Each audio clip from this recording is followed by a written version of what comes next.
হ্যাঁ বন্ধুরা, চলে এসেছি একটা নতুন ব্লগ নিয়ে। তো আজকে সানডে স্পেশাল ব্লগ। তো চলো তোমাদের সাথে শেয়ার করি আজকে কি রান্না হবে, কি বাজার এলো, সব কিছু। পেঁয়াজ সবই আছে। আজকে নতুন একটা, আগের দিন কলমি শাক পেয়েছিল, তো আজকে পেয়েছে পাট শাক। পাট শাক আমার খুব ভালো লাগে, তো একাটি এই যে পাট শাক নিয়ে এসেছে, আজকে আর কালকে হয়ে যাবে। এঁচড় পেয়েছি, এঁচড় এনেছে। আচ্ছা, আম এনেছে, এটা একটু পাকা বলে আজকে চাটনি করবো। একটা কাঁচা আম ফ্রিজে রেখে এসেছি। শসা, ধনে পাতা সবই এনেছে। কচু পেয়েছে নতুন বলে কচু এনেছে। আর মাছ নিয়ে এসেছে, এখন মাংস আনতে গেছে। আজকে মাংস হবে, পাট শাক ভাজবো, আর করবো তোমার আমের চাটনি। আর এমনি পটল টটল সজনে ডাঁটা যা পেয়েছে সব সবজি, টাটকা সবজি সব ফ্রিজে রেখে এসেছি। এখানে রাখলে তো সব হয়ে যাবে, শুকিয়ে যাবে। তো চল এদিকে শুরু করি। কাপড়গুলো এই যে কাঁচা হয়েছে, এগুলো সব মেলতে যাব।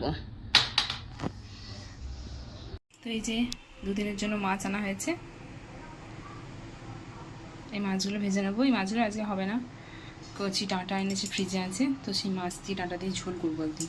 আর আজকে এই যে মটনটা এনেছে, এটা একটু সিটি মেরে নেবো, তেল হলুদ দিয়ে নুন দিয়ে একটু সিটি মেরে নেবো। আর মাছগুলো আগে ভেজে নেবো, তারপরে রান্নার দিকে। কড়াইতে এই যে মাছগুলো ছেড়ে দিয়েছি, এখানে ভাজা হচ্ছে। আর এখানে ভাতটা বসিয়েছি।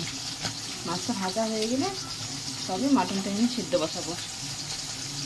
এখানে ভাত করতে আরম্ভ করে দিয়েছে, মাটনটা সিদ্ধ করতে দিয়ে দিয়েছি সিটি মারতে। আর এই যে মাছগুলো সব ভেজে রাখা হয়ে গেল। তো এবার কুটনোগুলো কুটে নিই। মাটন সিদ্ধ হয়ে গেছে। এই যে শাকটা ধুয়ে রেখে দিয়েছি, আমটাও কেটে রেখে দিয়েছি। এই যে এখানে সমস্ত কিছু রেডি। আর এখানে একটু সর্ষে আর পাঁচফোড়ন ভাজছি, এটা গুঁড়িয়ে রাখবো, আমি চাটনিতে দেবো, টেস্ট হবে। তো চলো এগুলো করে নিই। এবার জল দিয়ে দেবো, এটা সিদ্ধ হবে, তারপর এটা গুঁড়াবো। এইটা নয়, এটা শাকের এই মশলাটা যেটা চিনি দিয়ে। এই যেখানে আমি চাটনিটা নামিয়ে দিয়েছি, কত সুন্দর হয়েছে দেখুন। আর এখানে এই যে শাকটা ভাজছি, তারপরে মাটনটা হবে।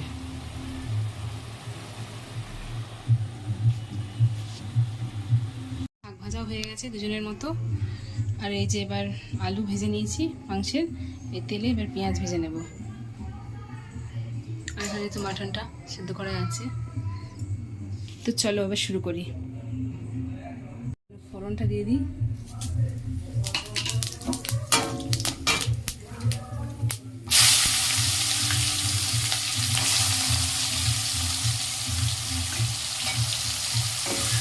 পেঁয়াজটা এখন ভাজি। মাটনটা এই যে ভালোভাবে কষানো হয়ে গেছে, আর একটু কষি, তারপরে মাটন স্টকটা দিয়ে দেবো। তেল ছাড়ি ভালোভাবে।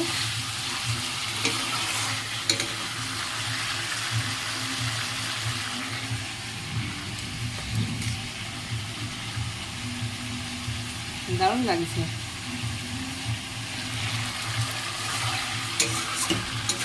একটু কষু, তাহলে জল দেবো না বলার পর।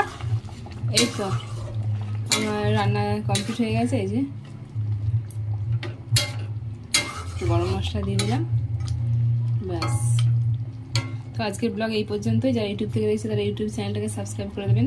যারা ফেসবুক থেকে দেখছেন আর ফেসবুক আইডি আর পেজ থেকে দেখছেন তারা দুটোকেই ফলো করে দেবেন। সবাই ভালো থাকবেন, টাটা।